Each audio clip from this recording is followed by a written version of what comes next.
Hello students, मैं संदीप कुमार शुक्ला आप सभी के साथ computer aided design and manufacturing subject को डिस्कस कर रहा हूं। पिछले वीडियोज़ में हमने मैन्युफैक्चरिंग एप्लीकेशन रैपिड प्रोटोटाइपिंग देखा था। रैपिड प्रोटोटाइपिंग के अंतर्गत हमने कई सारी टेक्निक्स को देखा था, जैसे कि stereolithography, fused deposition modelling, selective laser manufacturing, 3D printing, direct metal laser sintering etcetera.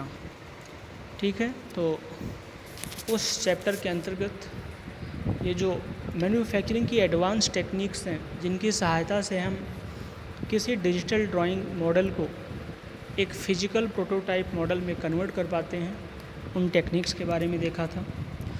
आज के हमारे इस चैप्टर में हम रोबोट के बारे में पढ़ेंगे। रोबोट का इंट्रोडक्टरी पार्ट हमारे सिलेबस में मेंशन्ड है और इसलिए हम रोबोट के बारे में, रोबोट के पार्ट्स, इनकी फंक्शनिंग इत्यादि इस चैप्टर के अंतर्गत देखेंगे। तो जो रोबोट टर्म है, ये बेसिकली चेक गणराज्य के एक नोवेलिस्ट थे, यानी कि नोवेल राइटर, जिन्होंने 1920 में रोबोटो नाम का एक नोवेल लिखा था। और ये चेक वर्ड में इसका मतलब होता है फोर्स्ड लेबर। तो जो रोबोट शब्द है, रोबोट टर्म, इसके जनक करेल कैपेक महोदय कहे जाते हैं। यही वो नोवेलिस्ट थे चेक गणराज्य के, जिन्होंने रोबोटो नोवेल को लिखा था। ठीक है, अब इन्होंने जो नोवेल लिखा था, उस नोवेल में फोर्स्ड लेबर के बारे में इत्यादि चीज़ें बताई गई थी और वहीं से इस शब्द को लिया गया। तो ये रोबोट एक प्रोग्रामेबल मल्टी फंक्शनल मैन्युपुलेटर है। मैन्युपुलेटर का तात्पर्य है जो कार्य करने वाला है, कार्य करता है। इसको डिजाइन किया जाता है इस तरीके से कि ये आसानी से मूव कर सकता है, किसी कार्य को कर सकता है, मटेरियल को एक स्थान से दूसरे स्थान पर रख सकता है। इसके अलावा ऐसे कार्य क्षेत्र में भी, ऐसे एरिया में भी कार्य कर सकता है जहाँ पर जनरली मनुष्यों का, आदमियों का कार्य करना मुनासिब नहीं होता, वहाँ उनके लिए खतरे ज़्यादा होते हैं। इस एनवायरनमेंट में भी रोबोट कार्य कर सकता है। ठीक है, तो robot can be defined as a programmable multi functional. ये प्रोग्रामेबल है, यानी इसमें इंस्ट्रक्शंस पहले से देने पड़ते हैं। ठीक है, मल्टी फंक्शनल यानी केवल एक कार्य नहीं, एक से अधिक कार्य परफॉर्म कर सकता है। ठीक है, और इसको इस तरह से डिज़ाइन किया जाता है कि ये आसानी से मूव कर सकता है, मटेरियल्स इत्यादि को प्रॉपर हैंडलिंग कर सकता है, तथा ऐसे कार्य क्षेत्र, ऐसे एरियाज में भी काम को आसानी से कर सकता है जहाँ पर इंसानों का प्रवेश खतरनाक होता है, डेंजरस होता है। ठीक है, रोबोट में 3 क्वांटिटीज़ या फीचर्स ज़रूर होने चाहिए, जैसे कि हेड अर्थात इंटेलिजेंस, नेक्स्ट है हार्ट यानी कि इमोशंस, और थर्ड है हैंड यानी कि मैन्युपुलेटर्स। इसे हम रोबोट के 3H कंपोनेंट के नाम से जानते हैं। एक बार फिर से देखते हैं। एक तो रोबोट में हेड होता है, ठीक है, इंटेलिजेंस, जहाँ से ये कार्य के बारे में सोचता है। नेक्स्ट है हार्ट यानी इमोशंस। इसके अलावा तीसरा है हमारे पास हैंड या फिर मैन्युपुलेटर, जिसके द्वारा यह कार्य को परफॉर्म करता है।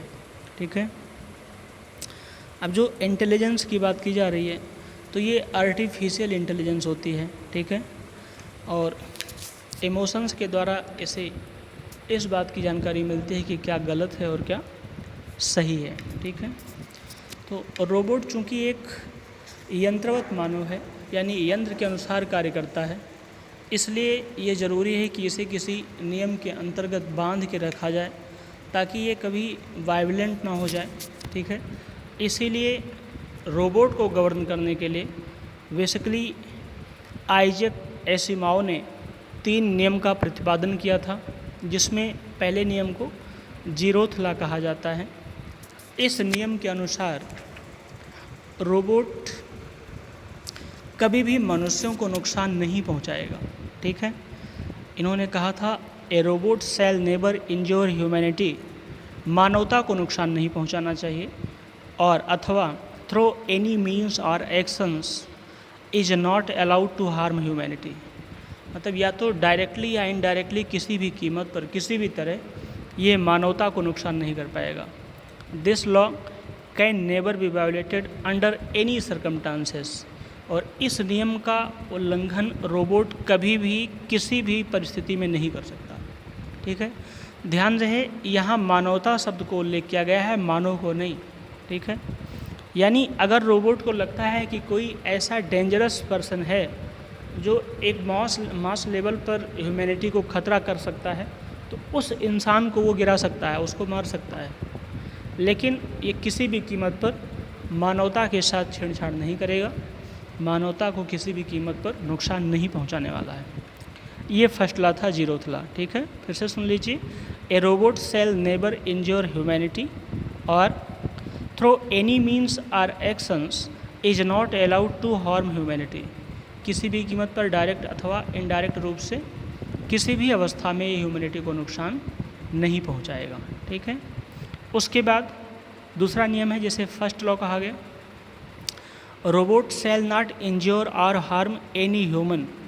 यानी पहले मानवता की बात की गई है, बाद में मानव की बात की गई है।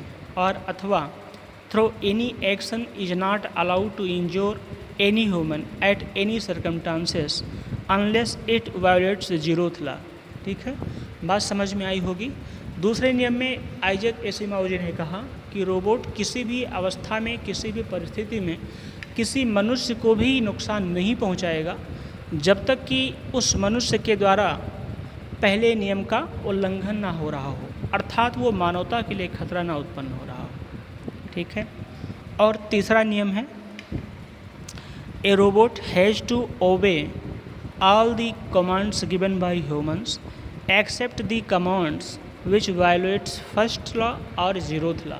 ठीक है, इस नियम के अनुसार रोबोट मनुष्य के सभी नियमों को पालन करेगा। ठीक है, मनुष्य जितने भी इंस्ट्रक्शंस देंगे उसको पालन करेगा, बशर्ते उस इंस्ट्रक्शन में जीरोथ लॉ या फर्स्ट लॉ का उल्लंघन ना किया जा रहा हो। अर्थात जो इंस्ट्रक्शन रोबोट को दिए जा रहे हैं उसके द्वारा किसी भी कीमत पर मानवता को अथवा किसी इंसान को खतरा ना हो, तब तक रोबोट इंसान के सभी बातों को मानेगा, सभी आदेशों का पालन करेगा। ठीक है, तो ये रोबोट का दूसरा नियम हो गया। जीरोथ लॉ अलग है, जो मेनली ह्यूमैनिटी पर डिपेंड है। दूसरा नियम ह्यूमन की रक्षा की बात की गई, और सेकंड लॉ के अंतर्गत रोबोट को सारे नियम को मानने के लिए बाध्य किया गया, बशर्ते वह इंस्ट्रक्शंस, वह नियम फर्स्ट लॉ या जीरोथ लॉ को नुकसान न पहुंचा रहे हों। और एक और नियम है, थर्ड लॉ। थर्ड लॉ के अनुसार रोबोट को ये हक है कि वो अपना अस्तित्व बनाए रखे, और robot must protect its own existence but not by violating above 3 laws. ठीक है, रोबोट अपने अस्तित्व को बनाए रखेगा, लेकिन शर्त है कि वो ऊपर के 3 नियमों का उल्लंघन न करे। ठीक है, पहला नियम क्या था? जीरोथ लॉ, मानवता की रक्षा करना। दूसरा नियम क्या था? मानव की रक्षा करना। और तीसरा नियम था, सेकंड लॉ जो आता है वो क्या था कि रोबोट सारे इंस्ट्रक्शंस को मानेगा जो इंसान देगा उसे। और तीसरा नियम है रोबोट अपनी खुद की रक्षा करेगा, लेकिन खुद की रक्षा के दौरान उसे ऊपर के जो 2 नियम हैं और जीरोथ लॉ यानी जो टोटल 3 नियम्स हैं उनको वायोलेट नहीं करेगा। ठीक है, तो ये नियम हैं, लॉज ऑफ रोबोटिक्स कहे जाते हैं। ठीक है, जो रोबोट के अंतर्गत इन नियमों को पालन करना अत्यंत महत्वपूर्ण है। ठीक है, अब हमारे पास जो टर्म रोबोटिक्स है ये क्या है? तो रोबोट हमने देखा ये कहाँ से मिला, तो चेक गणराज्य के नोवेलिस्ट मिस्टर करेल कैपेक ने 1920 में अपने नोवेल रोबोटो के द्वारा इसे क्वाइंड किया, अर्थात इसे प्रिस्क्रिप्ट किया। और अब हम बात कर रहे हैं रोबोटिक्स की। रोबोटिक्स क्या है? तो रोबोटिक्स इज ए साइंस, यह एक विज्ञान है which deals with the issue related to design, manufacturing, uses of robot.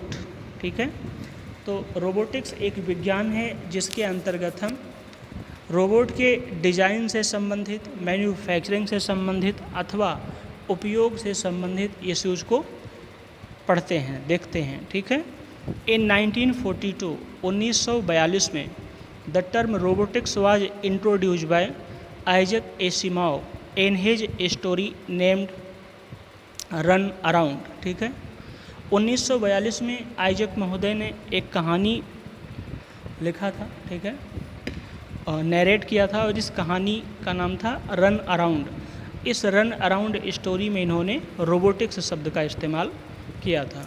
ठीक है, तो अगर इसकी रोबोटिक्स या रोबोट की हिस्ट्री की बात करें तो 1954 में 1954 में first patent on manipulator by George Devol. George Devol ji ने पहला पेटेंट इस रोबोटिक्स पर या रोबोट पर के मैनिपुलेटर पर किया था, और इन्हीं को फादर ऑफ रोबोट के नाम से जाना जाता है। ठीक है, फादर ऑफ रोबोट। ध्यान रहे ये रोबोट के पहले पेटेंटर हैं जिन्होंने पेटेंट कराया। और अगर रोबोट शब्द की खोजकर्ता कही जाए, ये रोबोट शब्द की उत्पत्ति जनक कौन है रोबोट वर्ड के, तो वो हैं करेल कैपेक महोदय। ठीक है, 1956 में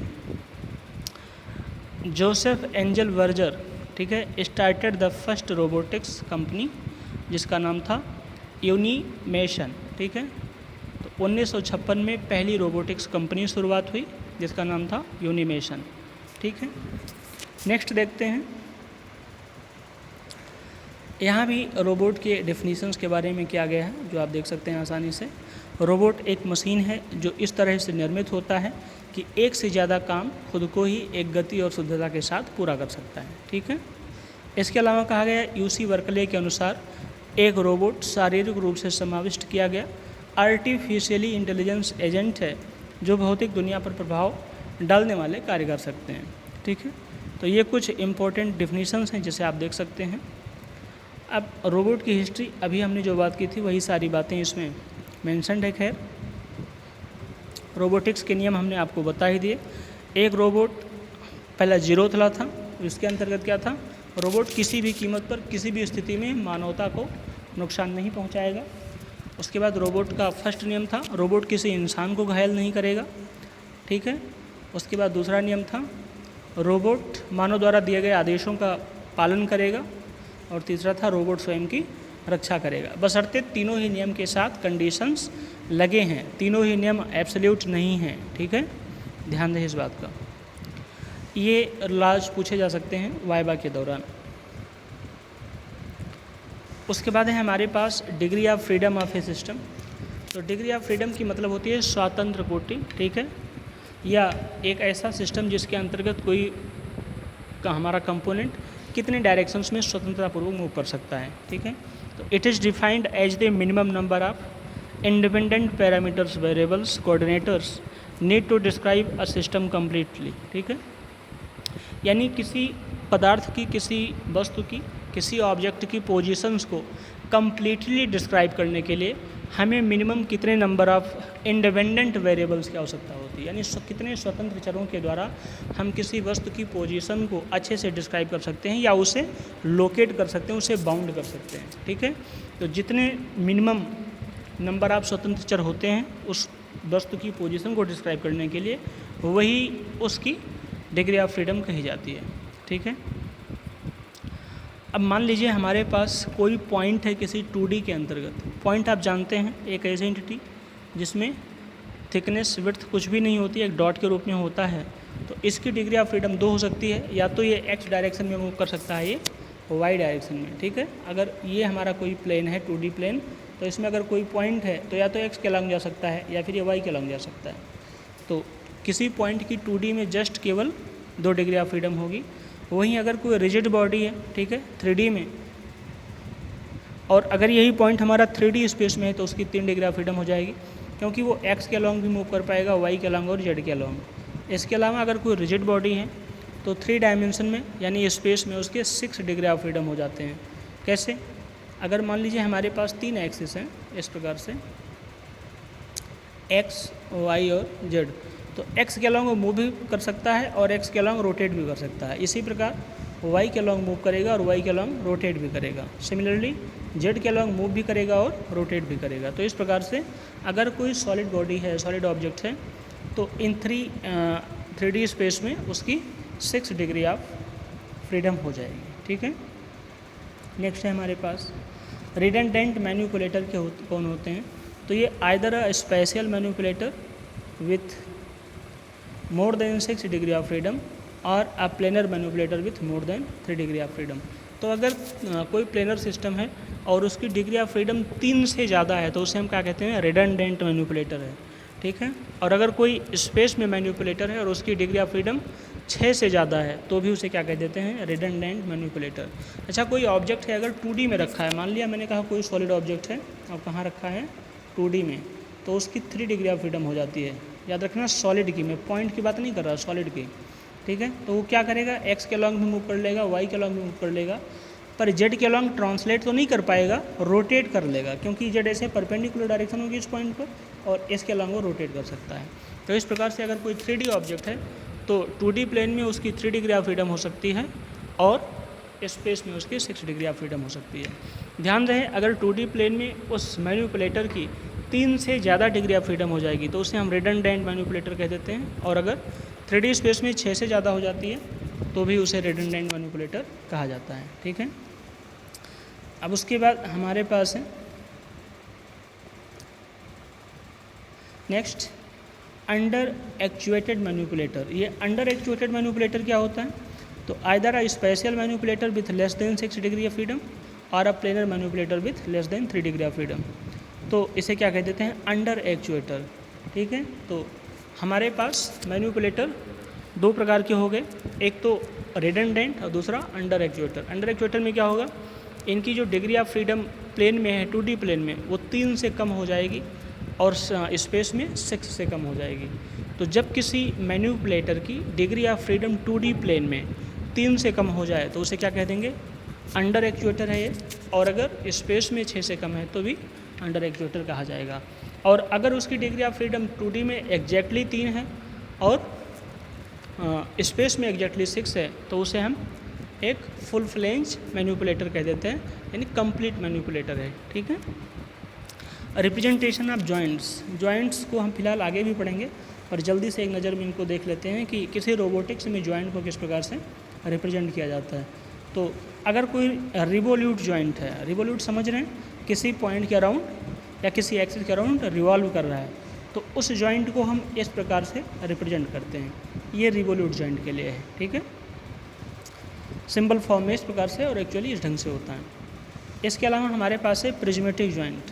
अगर कोई प्रिज्मेटिक जॉइंट है, यानी एक प्रिज्मेटिक बॉडी ऐसी बॉडी होती है जिसमें लंबाई चौड़ाई दोनों होती हैं, वो समान होती हैं, तो प्रिज्मेटिक जॉइंट होता है, उसको हम इस प्रकार से रिप्रेजेंट कर देते हैं, ठीक है। इसके अलावा अगर हमारे पास सिलेंड्रिकल जॉइंट है तो सिलेंड्रिकल जॉइंट को हम इस ढंग से रिप्रेजेंट करते हैं और इसे कैपिटल लेटर C से रिप्रेजेंट करते हैं, ठीक है। अगर कोई स्फेरिकल जॉइंट है तो स्फेरिकल जॉइंट को इस प्रकार से रिप्रेजेंट किया जाता है, स्फेरिकल जॉइंट, और इसे कैपिटल ए से रिप्रेजेंट करते हैं। इसके अलावा अगर हुक जॉइंट है तो हुक जॉइंट का सिंबल इस प्रकार है हमारे पास, और इसे हम कैपिटल U से रिप्रेजेंट करते हैं, ठीक है, कैपिटल U से। इसके अलावा अगर हमारे पास ट्विस्टिंग जॉइंट है तो इसे हम इंग्लिश का अल्फ़ाबेट कैपिटल T से रिप्रेजेंट करते हैं और सिंपल फॉर्म में इस ढंग से रिप्रेजेंट करते हैं ट्विस्टिंग जॉइंट को। अब इसके बाद है क्लासिफिकेशन ऑफ रोबोट, यानी रोबोट का वर्गीकरण। तो रोबोट का क्लासिफिकेशन हम कई मेथड्स के आधार पर कर सकते हैं, कई बेसिस के आधार पर, जिसमें फर्स्ट है based on types of task performed, यानी किए जाने वाले कार्यों के आधार पर रोबोट का वर्गीकरण। तो इसमें एक तो होता है पॉइंट टू पॉइंट रोबोट, ठीक है, जो एक पॉइंट पर कार्य करने के बाद वर्कपीस से कांटेक्ट हटा लेता है और फिर नेक्स्ट पॉइंट तक एयर में ही ट्रेवल करता है और नेक्स्ट पॉइंट पर फिर वर्कपीस से कांटेक्ट बनाता है, ठीक है। इसका एग्जांपल है हमारे पास यूनिमेट 2000, ठीक है। उसके बाद दूसरा है हमारे पास कॉन्टीन्यूअस पाथ रोबोट, इसका एग्जांपल है पूमा या CRS, ठीक है। ये कुछ एग्जांपल हैं हमारे स्पेसिफिक रोबोट्स के, ठीक है। तो क्लासिफिकेशन ऑफ रोबोट के अंतर्गत हमने देखा पहला आधार क्या है उसका क्लासिफिकेशन का, तो वह है टाइप्स ऑफ टास्क परफॉर्म, यानी इनके द्वारा परफॉर्म किए जा रहे हैं टास्क के आधार पर। तो पहला था पॉइंट टू पॉइंट रोबोट, जिसके अंतर्गत हमने एक तो देखा यूनिमेट 2000, दूसरा है हमारे पास T3, ठीक है, और कॉन्टीन्यूअस पाथ रोबोट के अंतर्गत हमारे पास है पूमा और CRS, ये इम्पोर्टेंट रोबोट्स हैं। तो इनके एग्जाम्पल भी एक आध देख लेना, याद कर लेना, ये वाइवा में पूछे जा सकते हैं। ठीक है, नेक्स्ट है हमारे पास based on types of controllers, यानी कंट्रोलर्स के आधार पर। तो इसमें दो होते हैं, एक तो होता है हमारे पास ओपन लूप कंट्रोल सिस्टम, जिसे हम non servo type control robot कह देते हैं। क्या चीज़? Non servo type control robot. और इसके एग्जाम्पल हैं सीको या PN100। ठीक है, ध्यान रहे, सीको या PN100।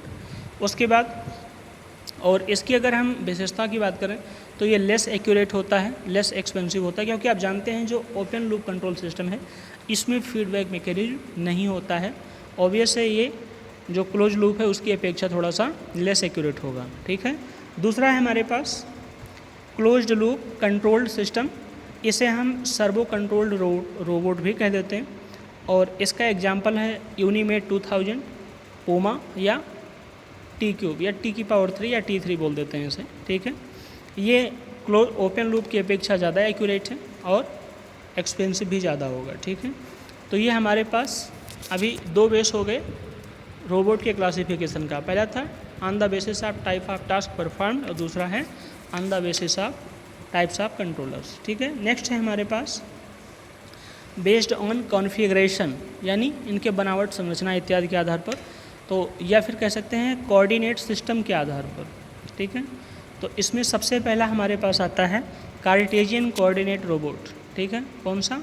Cartesian coordinate robot. अब ये कार्टेशियन कोऑर्डिनेट रोबोट में क्या है मेन बात, तो इसमें जो मूवमेंट होता है रोबोट का ये अलोंग द डिफरेंट एक्सिस होगा, XYZ।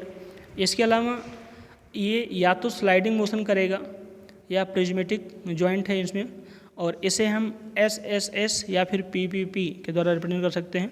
यानी अगर तीनों एक्सेस पर इसकी स्लाइडिंग मोशन है तो उसको हम SSS के द्वारा, और अगर तीनों एक्सेस पर प्रिज्मेटिक मोशन है तो PP के द्वारा, या फिर दो एक्सेस पर स्लाइडिंग मोशन है एक पर प्रिज्मेटिक है तो SSP इत्यादि के द्वारा इसे रिप्रेजेंट करते हैं। ठीक है, और ये रिजिड और एक्यूरेट होता है। इसके अलावा ये पिक एंड प्लेस टाइप के वर्क के लिए सूटेबल होता है। ठीक है, तो ये जो कार्टेशियन कोऑर्डिनेट रोबोट है ये पिक एंड प्लेस टाइप के ऑपरेशंस के लिए सूटेबल है। इसके एग्जांपल है हमारे पास IBM का RS1 और सिग्मा रोबोट। ठीक है, IBM का RS1 और सिग्मा रोबोट। नेक्स्ट बात करें सिलेंड्रिकल कोऑर्डिनेट रोबोट। ठीक है, तो सिलेंड्रिकल कोऑर्डिनेट रोबोट में क्या होगा, हमारे पास दो लीनियर और एक रोटरी मूवमेंट होती हैं। ठीक है, दो तो कौन सी होंगी? लीनियर होंगी, और एक रोटरी मूवमेंट होगा, और इसको हम TPP या TSS के रूप में रिप्रेजेंट करेंगे।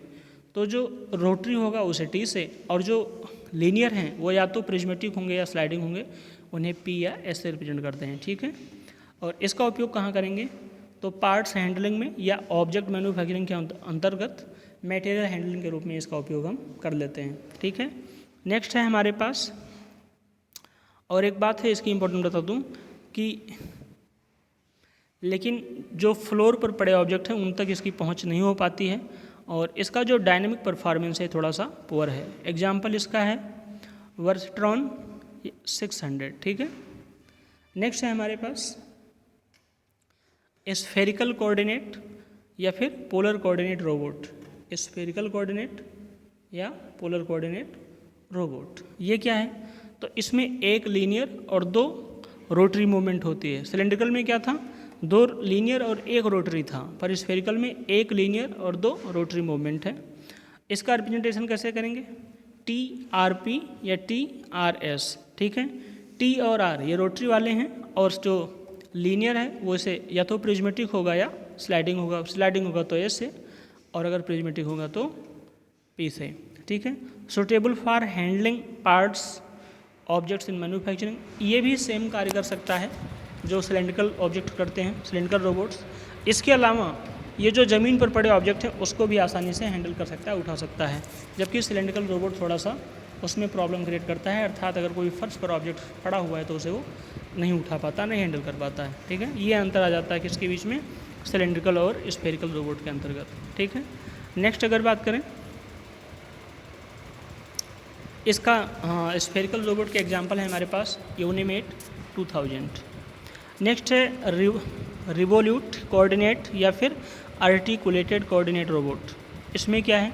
तो rotary movements about 3 independent axes, यानी इसमें जो तीनों मूवमेंट हैं वो कैसे हैं, रोटरी टाइप के हैं और इसको हम TRR के रूप में रिप्रेजेंट कर देते हैं। Suitable for handling parts components in manufacturing system, ये मैन्युफैक्चरिंग सिस्टम के लिए पार्ट्स हैंडलिंग या मटेरियल हैंडलिंग के लिए अच्छा है। Rigidity and accuracy may not be good enough, हालांकि इसकी रिजिडिटी और एक्यूरेसी हो सकता है थोड़ा सा वेरी करे, और इसके एग्जांपल हैं पूमा और TQ या T3, ठीक है। हालांकि ये जो रिप्रेजेंटेशन है रोबोट्स का, इसको हम आगे देखेंगे, उसमें अच्छे से समझेंगे किस प्रकार से या किस बेसिस पर रोबोट के मोशन को हम रिप्रेजेंट करते हैं। नेक्स्ट है हमारे पास बेस्ड ऑन मोबिलिटी लेवल्स, ठीक है, किस प्रकार से मूव करता है इसके आधार पर। तो इसमें रोबोट को हम फिक्स्ड बेस और मूवेबल बेस के आधार पर क्लासीफाई कर सकते हैं। तो मैन्युपुलेटर्स जो हमारे हैं ये या तो सीरियल के रूप में अटैच हो सकते हैं या फिर पैरेलली अटैच हो सकते हैं। सीरियल, अगर मैन्युपुलेटर्स किसी रोबोट में सीरियली अटैच हैं यानी एक के बाद एक लगे हैं, उसके एग्जांपल है पूमा या CRS। और जो मैन्युपुलेटर अगर पैरेलली लगे हुए हैं, यानी जो मैन्युपुलेटर्स हैं वो एक ही बेस पर एक से ज़्यादा मैन्युपुलेटर लगे हैं, तो उसे हम पैरेलल मैन्युपुलेटर कह देते हैं। और इसे स्टेवर्ड प्लेटफॉर्म के रूप में भी जानते हैं। नेक्स्ट है हमारे पास मोबाइल रोबोट्स। तो मोबाइल रोबोट्स बेसिकली हमारे पास 3 प्रकार से हैं। एक है व्हील्ड रोबोट जिसमें पहिए लगे होते हैं, दूसरा है ट्रैक्ड रोबोट और तीसरा है मल्टी लेग्ड रोबोट्स, यानी कई सारे पैर उसमें लगे होते हैं। अब इसमें एक और इम्पॉर्टेंट टर्म आती है work space of manipulator. Manipulator का वर्क स्पेस क्या होता है, तो it is the volume of space that the end effector of a manipulator can reach. अब एंड इफेक्टर क्या है, तो जो हमारा रोबोट है, मान लीजिए ये हमारा रोबोट है और इसका ये मैन्युपुलेटर है, ठीक है, मैन्युपुलेटर, और लास्ट वाले मैन्युपुलेटर के अंत में एक पिक टाइप का या पकड़ने के लिए ऐसे पंजे जैसा, मनुष्य के हाथ के पंजे जैसा होता है, इसी को एंड इफेक्टर कह देते हैं। अब जब ये रोबोट चारों तरफ से घूमेगा तो इसका एंड इफेक्टर एक बड़ा सा घेरा बना लेगा, तो जो घेरा बनाएगा इसी को क्या कहा जाता है, वर्क स्पेस ऑफ मैन्युपुलेटर, ठीक है, वर्क स्पेस ऑफ मैन्युपुलेटर। अब जो वर्क स्पेस है ये बेसिकली 2 हैं, एक तो डेक्स्ट्रस है और दूसरा है रीचेबल। डेक्स्ट्रस क्या है, it is the volume of space which the robot and effector can reach with various orientation, यानी किसी रोबोट के मैन्युपुलेटर का वह वर्क स्पेस जिसमें एंड इफेक्टर आसानी से प्रत्येक पॉइंट पर पहुंच जाता है, क्या कहलाता है, डेक्स्ट्रस, ठीक है। It is the subject of reachable work space, ठीक है। और रीचेबल क्या है, it is the volume of space that the end effector can reach with one orientation, यानी ये वर्क स्पेस जिसमें एंड इफेक्टर केवल एक निश्चित ओरिएंटेशन से ही पहुंच सकता है, उसे कह देते हैं रीचेबल, ठीक है। तो ये वर्क स्पेस के बारे में आपको पता चला कि जो रोबोट है हमारा, उसके जो मैन्युपुलेटर्स हैं, मैन्युपुलेटर्स का मतलब रोबोट के हाथ से है, जैसे भी आपको मैंने दिखाया था कि ये हमारा रोबोट है, ठीक है, और इसका हाथ ये है इस प्रकार से, ठीक है। ये मैन्युपुलेटर लगे हुए हैं सीरीज के रूप में या सीरियल मैन्युपुलेटर, एक के बाद दूसरा लगा है। और लास्ट वाले मैन्युपुलेटर्स में मैंने कहा था ऐसे पंजे के रूप में पकड़ने के लिए ऑब्जेक्ट को, ये जो लगा होता है इसे एंड इफेक्टर कह देते हैं। तो ये चारों तरफ घूमता है तो एक जो घेरा बन जाता है उसी को क्या कह देते हैं, वर्क स्पेस ऑफ मैन्युपुलेटर, ठीक है। इसके बाद इस वीडियो में हम यहीं तक देखेंगे, रोबोट के क्लासिफिकेशन तक। इसके आगे की बात हम नेक्स्ट वीडियो में करेंगे। Thank you so much.